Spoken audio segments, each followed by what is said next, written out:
Hello साथियों, आप सबको मेरा नमस्कार। तो आज से हम एक सीरीज शुरू करने वाले हैं जो सीरीज का नाम है एनसीईआरटी और एससीईआरटी का मिक्सअप मतलब मिश्रण। तो इसमें आपको केवल 15 मिनट के शो होगा, ये शो टाइप का होगा। आपको भरपूर आनंद लेके पढ़ना है और मजा आएगा, ये मेरी गारंटी है। क्योंकि ये जो कंटेंट हम आपके सामने पेश कर रहे हैं ये एनसीईआरटी और एससीईआरटी से बाहर का नहीं है। तो आप लोग केवल इतना ही देना है, केवल 15 मिनट ध्यान ध्यान से पढ़िएगा, शुरू से लेकर के अब तक जरूर देखिएगा और सेशन को शेयर कर दीजिएगा। आपके सामने एक स्क्रीन दिख रहा होगा जहां पे आपको क्वेश्चन को देखना है और सबसे पहले आपको अपने मन से उस क्वेश्चन का आंसर देना है। उसके बाद मेरी बातों को सुनना है, क्योंकि मैं आपको आंसर बताऊंगा। 15 मिनट के शो में आपको ज्यादा एक्सप्लेनेशन की जरूरत नहीं है, क्योंकि लाइन बाय लाइन आपको एक चीज मिलेगा। ठीक है, इसका पहला क्वेश्चन आपके सामने है, ध्यान देंगे कि 1817 में a history of British India नामक किताब किसने लिखी थी। तो आपने सुना होगा, जब एनसीईआरटी और एससीईआरटी की बुक आपने पढ़ा होगा तो इसका ही क्वेश्चन आपको जवाब मिल गया होगा। इसका नाम था जेम्स मिल। क्या नाम था? जेम्स मिल। आपको ज्यादा एक्सप्लेनेशन नहीं कर रहा हूं क्योंकि आप पढ़े हुए हैं, बस आपको रिवीजन के तौर पे इसको देखते जाना है। उसके बाद से हम आते हैं आपके नेक्स्ट क्वेश्चन में, जिसका दूसरा क्वेश्चन आपके सामने है कि जेम्स मिल किस देश के निवासी थे। तो जेम्स मिल निवासी थे, आप अपने मन से चूज कर दीजिएगा, उसके बाद फिर मेरे आंसर को सुनिए क्योंकि आपको उससे प्रैक्टिस भी बढ़ेगा। और इसका नाम है स्कॉटलैंड। ये कहां के थे? तो जेम्स मिल स्कॉटलैंड के रहने वाले थे। उसके बाद से हमारे अगला क्वेश्चन है, क्वेश्चन नंबर थर्ड। ये है कि जेम्स मिल ने अपनी किताब में भारतीय इतिहास को किन 3 कालखंडों में बांटा था। हमने अभी तक हिस्ट्री पढ़ा है कि हिस्ट्री को हमने 3 पार्ट में, प्राचीन, मध्यकालीन और आधुनिक। लेकिन जब जेम्स मिल ने बांटा था तो उन्होंने इसको बांटा था हिंदू, मुस्लिम और ब्रिटिश के नाम से। तो ऑप्शन नंबर हमारा क्या है? सी सही है। तो मेरा फिर से आपसे गुजारिश है, सबसे पहले आप क्वेश्चन को खुद अटेम्प्ट करना सीखिए, उसके बाद से मेरी जवाब को सुनिए। अगला पॉइंट है हमारे सामने, क्वेश्चन नंबर 4 है कि भारतीय इतिहासकार जो थे वो इतिहास को आमतौर पर किन कालखंडों में बांटते हैं। तो अभी हमने पढ़ा कि अभी हम जो पढ़ते हैं इतिहास को वो है आपका प्राचीन, मध्यकालीन और आधुनिक इतिहास के बारे में। तो इसका ऑप्शन नंबर बी सही है। उसके बाद हम आते हैं आपको क्वेश्चन नंबर 4 की तरफ कि भारत तक पहुंचने हेतु केप ऑफ गुड होप मार्ग का पता किसने लगाया था। तो इनका नाम था, ये थे कौन? तो ये थे आपके वास्को डी गामा। देखिएगा, इस मार्ग का पता वास्को डी गामा ने ही लगाया था, इस बात को ध्यान रखिएगा। तो ऑप्शन नंबर आपका जो सी होगा वो सही है।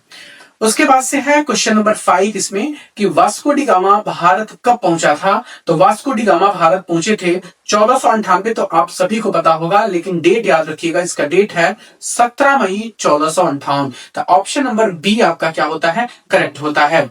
उसके बाद हम आते हैं आपको क्वेश्चन नंबर 6 की तरफ लेकर के कि 17वीं शताब्दी की शुरुआत तक को कौन सी शक्ति है कि जो हिंद महासागर में व्यापार की संभावनाएं तलाशने लगी थी। इसका जो ऑप्शन नंबर है, ऑप्शन नंबर बी करेक्ट है, वो थे डच। डचों ने क्या किया था कि वो अपने व्यापारिक मार्ग को व्यापार करने के लिए हिंद महासागर में एक व्यापारिक मार्ग को तलाशना शुरू किया था। अगला क्वेश्चन आपके सामने है, कह रहा है कि यूरोपीय कंपनियां भारत से मुख्य रूप से किन मसालों का व्यापार करती थी, किस प्रकार के। तो आपको पता है कि यहाँ पर गर्म मसाले वहां पर आकर के अब बहुत ज्यादा प्रॉफिट पे बेचते थे। तो उस मसालों का नाम है, वो है ऑप्शन नंबर ए, जिसमें काली मिर्च, लौंग, इलायची और दालचीनी हुआ करती थी। अगला क्वेश्चन आपके सामने है कि पहली इंग्लिश फैक्ट्री बंगाल में किस नदी के किनारे शुरू हुई थी। तो आपको सुना होगा, आपने एनसीईआरटी जरूर पढ़ा होगा, लेकिन खुद करने का प्रयास एक बार जरूर करिए। और मुझे लगता है कि आपको सेशन मेरा जरूर पसंद आ रहा होगा, प्लीज एक बार शेयर जरूर करते हैं। तो इसका जो ऑप्शन होगा, इसका सही आंसर है ऑप्शन नंबर सी, इसका नाम है हुगली। हुगली नदी के किनारे पहले बार इंग्लिश फैक्ट्री वो बंगाल में क्या हुई थी? शुरू हुई थी। अगले क्वेश्चन की तरफ पढ़ते हैं। अगला क्वेश्चन है कि पहले इंग्लिश फैक्ट्री किसकी अध्यक्षता में शुरू हुई थी। आपने इसका नाम सुना होगा, ये नाम है, इनका नाम ब्रिजमैन। ऑप्शन नंबर बी इसका करेक्ट है, जिसमें बता सकते हैं आपको कि सन 1605 में क्या होता है कि मसूलीपट्टनम में पहली बार एक अस्थायी कारखाना की स्थापना होती है। उसके बाद से क्या होता है कि जो 1611 तक चलता है, मतलब 1611 में मतलब ये चालू हो गया है, स्थापना अस्थायी रूप से हुई थी, लेकिन 1611 तक ये चलना शुरू हुई थी, जिसकी अध्यक्षता ब्रिजमैन ने किया था। लेकिन आपको बता दें कि सन 1613 के बाद से इसकी अस्थायी स्थापना हो गई थी। तो इसका ऑप्शन नंबर आपका बी करेक्ट है। यदि मेरा सेशन पसंद आ रहा, प्लीज लाइक जरूर कर दें। अगला क्वेश्चन है आपका कि पहली इंग्लिश फैक्ट्री किस सूबेदार के फरमान पर शुरू की गई थी? तो ये सूबेदार था जिसका नाम था शाह सूजा। इसका ऑप्शन नंबर ए आपका करेक्ट है। 15 मिनट के शो है इसलिए मैं जल्दी जल्दी आपको पढ़ाने की कोशिश कर रहा हूँ। 30+ क्वेश्चन हमको कंप्लीट करने हैं। कह रहा है कि उस जमाने में कंपनियों के व्यापारियों को क्या कहा जाता था? उस जमाने में कंपनियों के व्यापारियों को फैक्टर कहा जाता था। क्या कहा जाता था? तो फैक्टर कहा जाता था। अगला क्वेश्चन है कि कंपनी 1696 तक अपनी आबादी के चारों तरफ क्या बनाना शुरू किया था? तो उस समय कंपनी ने एक किला बनाना शुरू किया था। खुद को सुरक्षित रखने के लिए, अपने व्यापार की गतिविधि को सुरक्षित रखने के लिए उन्होंने किला का स्थापना शुरू किया था। ऑप्शन नंबर सी करेक्ट है। अंग्रेजों ने किन 3 गांवों की जमींदारी मुगल अफसरों से खरीदी थी? तो वो थे 3 गांव जिसका नाम था गोविंदपुर, सूतानाती और Kalighat. Option number A correct है। अगला क्वेश्चन है कलकत्ता, जिसको आप कोलकाता शहर के नाम से जानते हैं, यह शहर किसके नेतृत्व में विकसित हुआ था? जिसका नाम था जॉब चार्नक और इन्होंने ही कलकत्ता की स्थापना भी किया था। तो ऑप्शन नंबर बी सही है। अगला क्वेश्चन है क्वेश्चन नंबर 15, कह रहा कि अंतिम शक्तिशाली मुगल बादशाह कौन था? तो अंतिम मुगल बादशाह जो शक्तिशाली के रूप में देखने को बोल रहा है तो ये है औरंगजेब। औरंगजेब की मृत्यु अगले क्वेश्चन में भी मिलेगा, लेकिन आपको पता है कि मुगल साम्राज्य जब मुगल डायनेस्टी का मतलब उनका पूरा ग्राफ डाउन हो रहा था, इनका पूरा साम्राज्य खत्म हो रहा था, सबसे शक्तिशाली के रूप में यही उभरे थे जिसका नाम था औरंगजेब। उसके बाद है कि औरंगजेब की मृत्यु कब होती है? इन्हीं मृत्यु के बाद से ये इसकी डायनेस्टी डाउनफॉल शुरू होता है। इसकी मृत्यु जो होती है वो सन 1707 में शुरू होती है। ऑप्शन नंबर बी आपका करेक्ट है। क्वेश्चन नंबर 17 आपके सामने है कि ईस्ट इंडिया कंपनी ने महारानी एलिजाबेथ प्रथम से चार्टर कब हासिल किया था? तो ये चार्टर हासिल किया था सन 1600 में। कब किया था? सन 1600 में चार्टर उन्होंने प्राप्त किया था। चार्टर का मतलब होता है उनको एक एकाधिकार मिल गया था व्यापार करने का। क्लियर है? अगला क्वेश्चन नंबर 18 है कि प्रारंभ में कंपनी को पूरब से व्यापार करने का एक अधिकार कितने वर्षों के लिए मिला था? तो ये तो अधिकार मिला था, ये मिला था 15 वर्षों के लिए। जो ऑप्शन नंबर आपके सामने दिख रहा है ऑप्शन नंबर सी करेक्ट है इसका। अगले क्वेश्चन की तरफ बढ़ते हैं कि बार्थोलोमियो डियाज ने केप ऑफ गुड होप की खोज किस वर्ष की थी? मैंने अब मार्ग की खोज बताया था, तो मार्ग की खोज वास्को डी गामा ने किया था, लेकिन जब केप ऑफ गुड होप की खोज की बात करेंगे तो वो है आपका 1498। ठीक है, बढ़िया, मजा आ रहा है? तो मजा आ रहा है स्टेशन के ऊपर शेयर जरूर करते हैं और लाइक का बटन तो प्रेस करना आप भूलेंगे नहीं। चलिए अगले पॉइंट की तरफ बढ़ते हैं। क्वेश्चन नंबर 20 है कि अमेरिका की खोज 1492 में किया गया था, ये बात तो पता है, लेकिन किसने किया था? इसका नाम था क्रिस्टोफर कोलंबस। और भारत की खोज सबको पता है किसने किया था? तो पुर्तगालियों ने। पुर्तगालियों में कौन किया था? तो वास्को डी गामा ने किया था।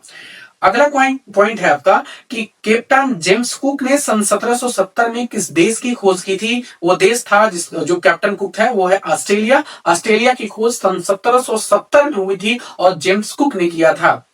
अगला क्वेश्चन है क्वेश्चन नंबर 22, ये केवल रियल एनसीईआरटी, आपको एनसीईआरटी और एससीईआरटी से बाहर का कोई फैक्ट नहीं डाला गया है, तो आप लोगों को जरूर पढ़ना चाहिए और इसी से क्वेश्चन ओरिएंटेड है और इसी से बन भी रहे हैं। कह रहा है कि अबेल तस्मान, क्या नाम है? अबेल तस्मान ने सन 1642, कब की बात? सन 1642 में किन स्थानों की खोज किया था? उन्होंने दो ऐसे साम्राज्य का मतलब खोज किया था, 2 देशों की, जिसका नाम है न्यूजीलैंड और वो है तस्मानिया। यानी दोनों की खोज करने वाले अबेल तस्मान ही थे।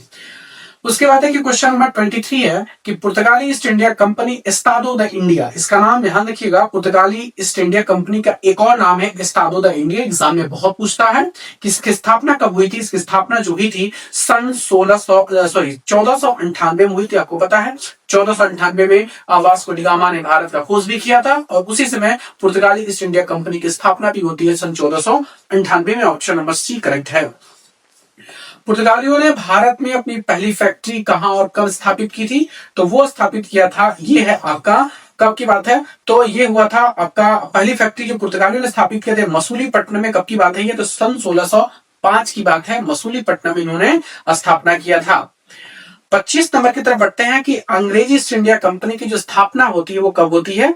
तो इसकी स्थापना होती है कब की? ये है आपका 1599। कब की बात होती है? अंग्रेजी ईस्ट इंडिया कंपनी की स्थापना 1599 में होती है। आपका सही आंसर इसका।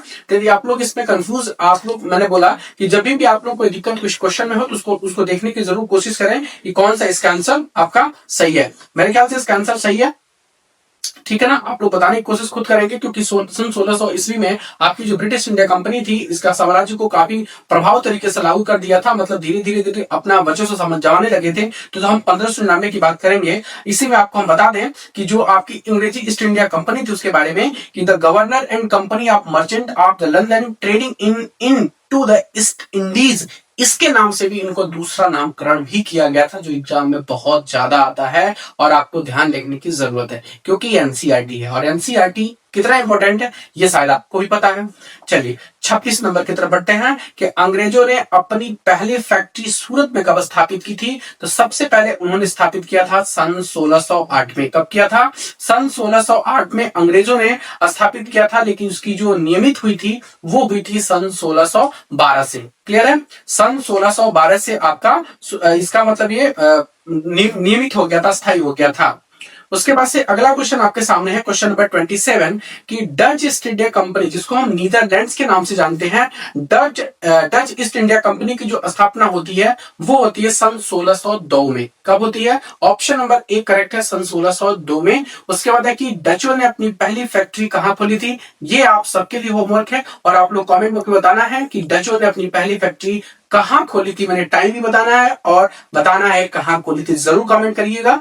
चलिए अगले पॉइंट की तरफ बढ़ते हैं। क्वेश्चन नंबर 29 है कि फ्रांसीसी ईस्ट इंडिया कंपनी की जो स्थापना है वो कब होती है। तो शायद बहुत फेमस क्वेश्चन है, नंबर ऑफ टाइम्स क्वेश्चन पूछा गया है। तो यह है ऑप्शन नंबर सी, जिसका नाम है 1664। कब की बात है? 1664 में फ्रांसीसी ईस्ट इंडिया कंपनी की स्थापना होती है। अगला क्वेश्चन है क्वेश्चन नंबर 30, फ्रांसीसियों ने भारत में अपनी पहली फैक्ट्री कहां और कब खोली थी। तो फ्रांसीसियों ने सबसे पहले अपनी पहली फैक्ट्री जो खोली थी वो है सूरत में सन 1668 में। 1664 में इसकी स्थापना होती है। फैक्ट्री जो खोली गई थी 1668 में, कहां खोली गई थी? सूरत में खोली गई थी। 2-3 और क्वेश्चन बस आपके सामने है, आप करने का प्रयास करिएगा। डेनिश ईस्ट इंडिया कंपनी की जो स्थापना होती है वो कब होती है? तो ये होती आपकी सन 1616 में होती है। कब की बात है? सन 1616 में डेनिश ईस्ट इंडिया कंपनी की स्थापना होती है। उसके बाद है कि डेनिश कंपनी जो थी वो अपनी पहली फैक्ट्री कहां स्थापित की थी? ये की थी ट्रंक्यूबोर में। कहां? ट्रंक्यूबोर में। ऑप्शन नंबर सी आपका करेक्ट है। अगला क्वेश्चन है क्वेश्चन नंबर 33, द इंडेस ओरिएंटलिस किस कंपनी का नाम था। ये बहुत इंपॉर्टेंट क्वेश्चन है आप सबके लिए, कि आप लोग इसको बताने का प्रयास भी करेंगे, जिसका नाम है फ्रांसीसी ईस्ट इंडिया कंपनी को एक और नाम से जानते हैं, जिसका नाम है द इंडेस ओरिएंटलिस किस आपके सामने एक स्क्रीन दिख रहा होगा जहां पे आपको क्वेश्चन को देखना है और सबसे पहले आपको अपने मन से उस क्वेश्चन का आंसर देना है। उसके बाद मेरी बातों को सुनना है, क्योंकि मैं आपको आंसर बताऊंगा। 15 मिनट के शो में आपको ज्यादा एक्सप्लेनेशन की जरूरत नहीं है, क्योंकि लाइन बाय लाइन आपको एक चीज मिलेगा। ठीक है, इसका पहला क्वेश्चन आपके सामने है, ध्यान देंगे कि 1817 में a history of British India नामक किताब किसने लिखी थी। तो आपने सुना होगा, जब एनसीईआरटी और एससीईआरटी की बुक आपने पढ़ा होगा तो इसका ही क्वेश्चन आपको जवाब